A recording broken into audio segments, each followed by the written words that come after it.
हर कहानी एक ऊर्जा है जो शब्दों से जन्म लेती है और आत्मा तक पहुंचती है। यह है असुर पर्वत, जहां प्यार और शक्ति, अच्छाई और बुराई की सीमाएं धुंधली हो जाती हैं।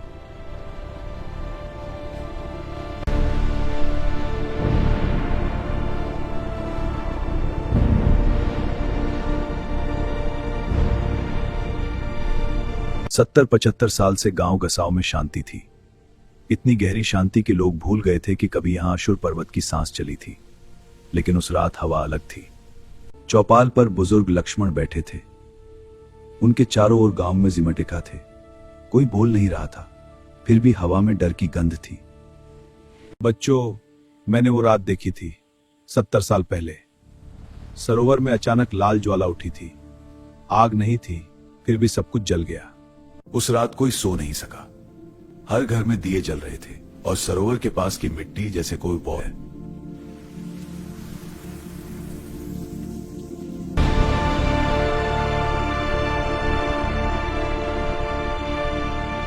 रणवीर वर्षों बाद अपने गांव लौटा था। बस सड़क वही थी, पेड़ वही थे। रणवीर भाई, अंदर चलते हैं। कुछ यादें बाकी हैं जो तुम्हें देखना चाहिए।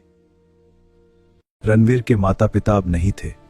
सिर्फ खाली आंगन और पुरानी दीवारें बची थी। चाचा, आप ठीक तो हैं? हाँ बेटा, लेकिन आप क्या क्या? कोई बात नहीं। चाचा, माँ पिता कैसे गए? मुझे बस इतना बताया गया था कि बीमारी थी, लेकिन मुझे लगता है कुछ और था। नजरें झुकाते ही। अंदर आ जाओ,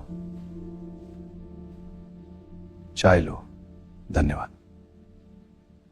बीमारी नहीं थी बेटा, वो कोई और था। कोई जो पर्वत से आया था। मैंने बहुत कोशिश की उन्हें बचाने की, लेकिन वो शक्ति वो बहुत बड़ी थी। कौन था चाचा? नाम लो, मैं जानना चाहता हूं। मैं शहर में रहकर सब कुछ भूल गया था, लेकिन आज मुझे लग रहा है कि मैं अपना परिवार खो गया हूं।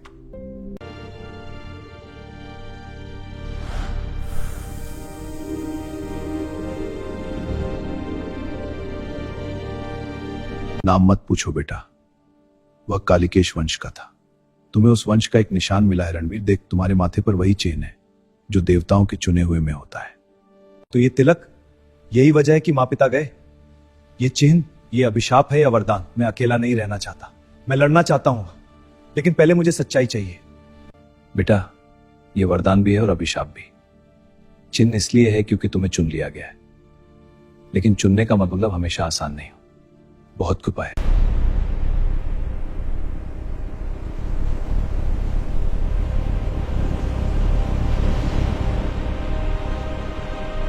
रात का अंधकार इतना गाढ़ा था कि लगता था जैसे आसमान ने खुद को काले कपड़े से लपेट लिया हो। गांव में अभी भी लक्ष्मण की चेतावनी की गूंज बाकी थी। लोग घरों में सिमट कर बैठे थे। दिए जल रहे थे, लेकिन उनकी रोशनी भी डर से कांप रही थी। अचानक आसमान फट पड़ा। धुएं के विशाल गोले आसमान से नीचे गिरने लगे, जैसे कोई अदृश्य शक्ति आग और राख का बारिश कर रही हो। उस धुएं से निकली असुरी सेनाएं, और दहाड़े इतनी भयानक, उनके हाथ में जंग लगी तलवारें थी जिनसे काला धुआं। रणवीर अभी चाचा राम के साथ घर के आंगन में खड़ा था। उसका दिल पहले से ही तेज धड़क रहा था। वह तिलकधारी कहाँ है? कालिकेश का चिन्ह उसके माथे पर है। उसे जिंदा पकड़ो, उसकी शंका है। गांव में चीखें गूंज उठी। लोग भागने लगे। एक औरत अपने बच्चे को गोद में लेकर चिल्लाई। घरों की छतें जलने लगी। राम ने तुरंत दे लिया। उनके चेहरे पर पसीना और भय दोनों थे। भाग रणवीर, पर्वत की ओर मत जाना। ये तुम्हारे लिए आए हैं। तुम्हें बचाना मेरा आखिरी फर्ज। रणवीर, शांत हो जाओ। भाग चलो यहां से। चाचा, मैं भागकर कहां जाऊं? ये मेरे गांव को जला रहे हैं। मेरे माँ पिता को इन्होंने ही लिया था ना। अब मैं छुपूंगा नहीं। ये वही चिन्ह है, कालिकेश का वंश। मारो इसे, लेकिन जिंदा मत रखना। रोशनी की लहर ने 3 असुरों को सीधे उड़ा दिया। रणवीर के शरीर से ऊर्जा फूट रही थी, लेकिन वो ज्यादा देर नहीं संभाल सका। घुटनों पर झुक गया। मैं मरूंगा नहीं, अभी नहीं।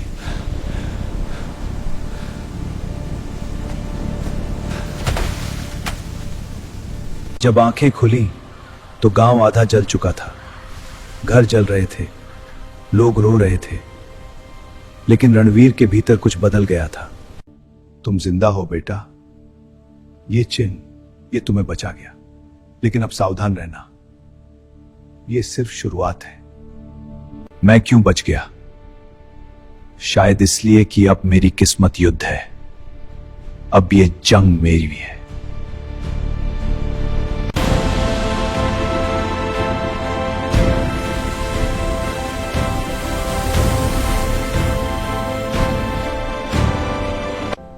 सरोवर के किनारे हल्की नीली लहरें उठ रही थीं, जैसे पानी में कोई पुरानी याद जाग रही हो। सरोवर के पानी में अचानक एक छवि उभरी, वो विनीर का छोटा भाई।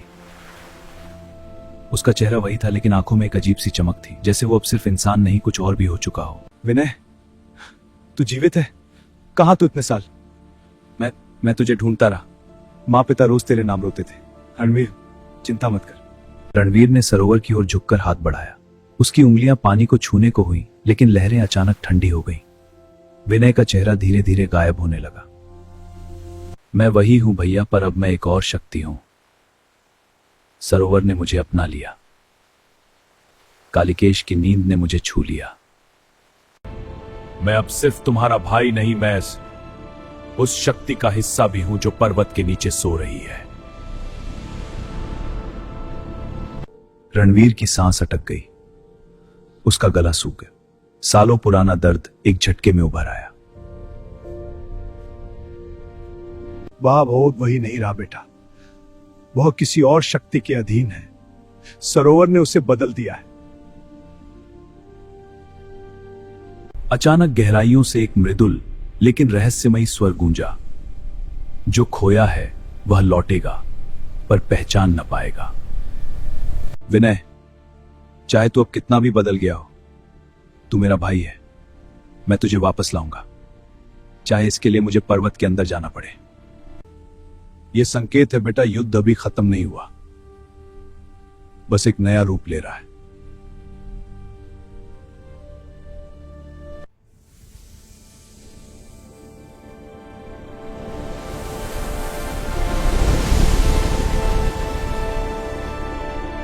सरोवर के किनारे की मिट्टी अभी भी धुएं से काली थी। गांव आधा जल चुका था, लेकिन हवा में अब एक नई उम्मीद की खुशबू थी, या शायद सिर्फ एक रहस्य। रणवीर रात भर जागा रहा था। दूर से एक घोड़े की टाप सुनाई दी। गांव के मुख्य रास्ते पर एक रहस्यमयी कन्या उतरी। उसका नाम जानवी। तुम कौन हो? इस वीरान गांव में इस वक्त क्या कर रही हो? कल रात जो कुछ हुआ, वो कोई साधारण हमला नहीं था। मैं यहाँ कुछ ढूंढ रही हूँ। क्या ढूंढ रही हो? मेरा नाम जाह्नवी है। मैं किसी अज्ञात गुरुकुल से आई हूँ, जहाँ देव तंत्र का अध्ययन होता है। तुम्हारे माथे पर जो तिलक है, वो इस युग की अंतिम आशा है। कल रात तुम्हें मृत्यु से लौटाया गया था, और वो मैं ही थी। रणवीर के मन में तूफान उठ गया। कल रात की याद, बेहोशी और अश्रुओं की चीखें सब एक साथ लौट आए। उसकी आंखें नम हो गईं। तुमने मुझे बचाया, लेकिन मैं तो योद्धा भी नहीं हूं। मैं सिर्फ एक लौटता हुआ बेटा हूं। जिसने परिवार खो दिया। हर योद्धा पहले डरा हुआ इंसान ही होता है रणवीर। मैं भी 8 साल की थी जब आग ने मुझे सिखाया, लेकिन वो शक्ति छुपाकर नहीं, उसे अपनाकर लड़नी होती है। तेरी नजरों की छाया में मेरी दुनिया को नई सांसें मिली।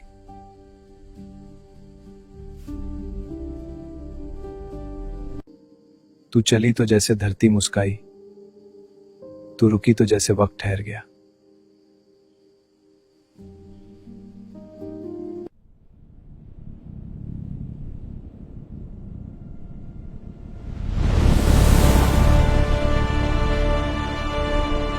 राम अकेले आंगन में बैठे थे।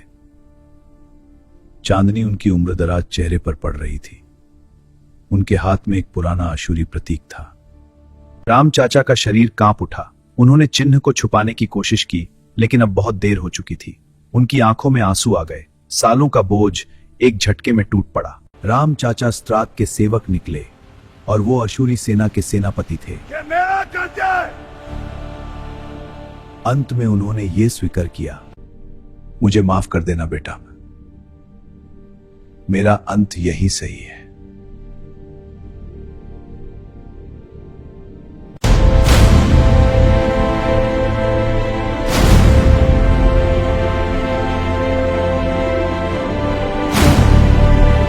रणवीर को सपना आया। एक वृद्ध साधु खड़े थे, हाथ में त्रिशूल, आंखों में शांति। यदि तू अशुर पर्वत की जड़ें काटना चाहता है तो 4 दिशाओं में जाकर 4 तत्वों के रक्षकों का को खोज, वे ही तेरा कवच होंगे। तुम अकेले मत जाना। मुझे जाना होगा जाने। लेकिन मैं जानती हूँ तुम्हें जाना ही होगा। मैं जल्दी लौट आऊंगा। जानवी ने रणवीर का हाथ थामा। उसकी आंखों में चिंता और विश्वास दोनों थे।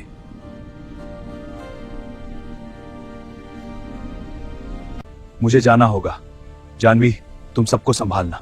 हाँ रणवीर, मैं सबको संभाल लूंगी। मैं 4 योद्धाओं को लाकर रखूंगा। पहला वीर वायुधारी, पहाड़ों में मिला हवा को काटने वाला धनुर्धर।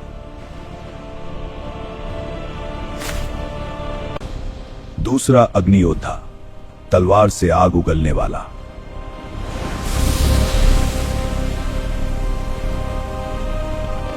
तीसरा जलपुत्र योद्धा, सरोवर की आत्मा से जुड़ा।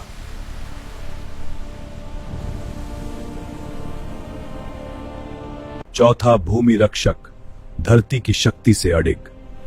रणवीर ने उन्हें एक ध्येय से जोड़ा। हम तलवारों से नहीं, अपने इरादों से जीतेंगे, क्योंकि जो खुद से जीत गया वही जगत जीत सकता है। पथ लंबा है पर भय छोटा है। बस इरादे सच्चे हों तो पर्वत भी झुकेगा।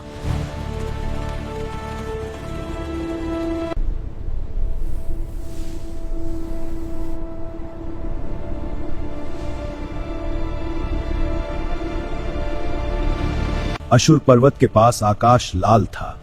स्ट्रैट ने अशुर यज्ञ शुरू कर दिया था।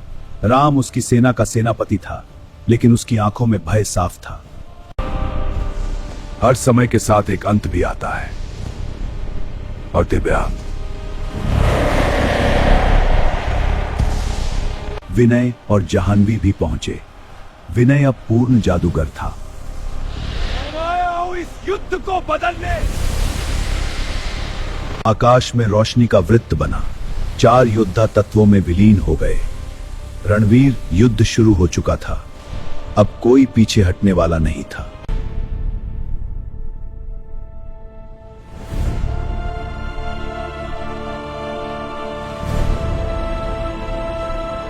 युद्ध अब अपने चरम पर पहुंच चुका था। आकाश लाल काला हो गया था।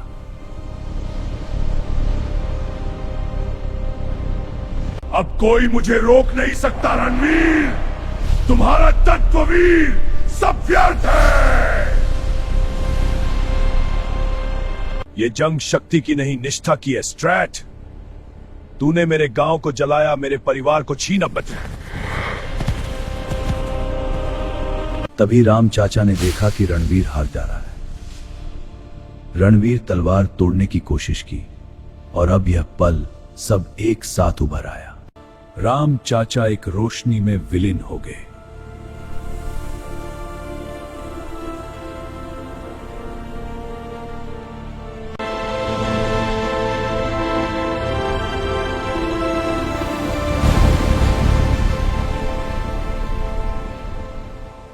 एक नकाबपोश परछाई मैदान में उतर आई।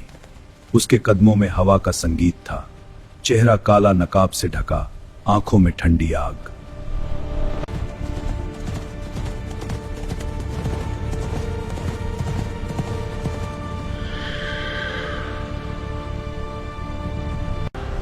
कौन हिम्मत करता है मेरे रास्ते में आने की?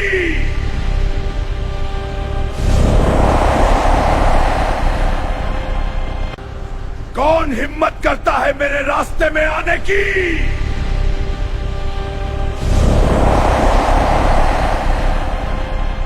नकाबपोश ने एक शब्द भी नहीं बोला, बस एक झटके में स्ट्रैट के वक्ष पर बिजली सवार किया, इतना तीव्र कि आसपास की धरती कांप उठी। स्ट्रैट चीखा, दूसरा वार, तीसरा।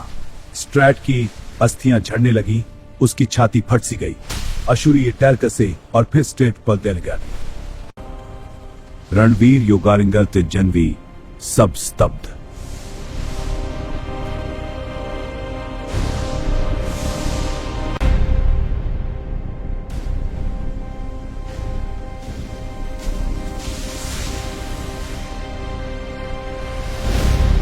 नकाबपोश चला गया, लेकिन वो जहनवी से जंगल में मिला।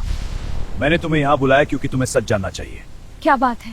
मैं आदित्य हूं, रणवीर और विनय का बड़ा भाई।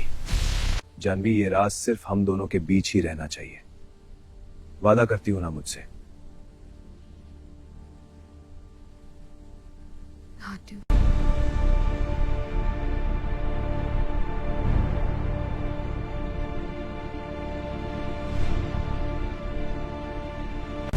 कठोर चेतावनी, कालिकेश जीवित है।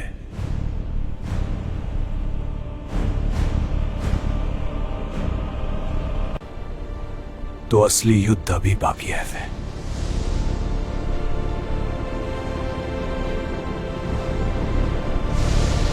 जो मरा नहीं था वह लौटेगा, लेकिन इस बार हम तैयार हैं।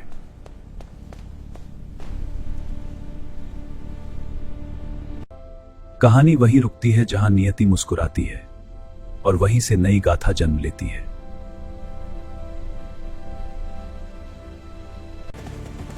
अभी तो शुरुआत हुई है रणवीर।